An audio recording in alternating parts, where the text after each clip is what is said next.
నువ్వెలా బ్రతుకుతావో అనేది నీ ఇష్టం.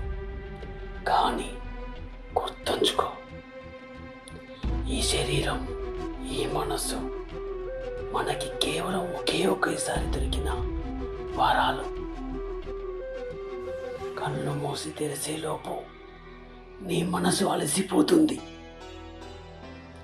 ఇక నీ శరీరం అంటావా, ఒక సమయం తర్వాత ఈ శరీరాన్ని తిరిగి చూసేవారుంటారు. కనీసం మనకి దగ్గర అవ్వాలనుకునేవారు కూడా ఉండరు. ఎప్పుడు, ఏ క్షణం నీలో దుఃఖం ఉంది, బాధ ఉంది, వాటిని అణిచిపెట్టుకోకు.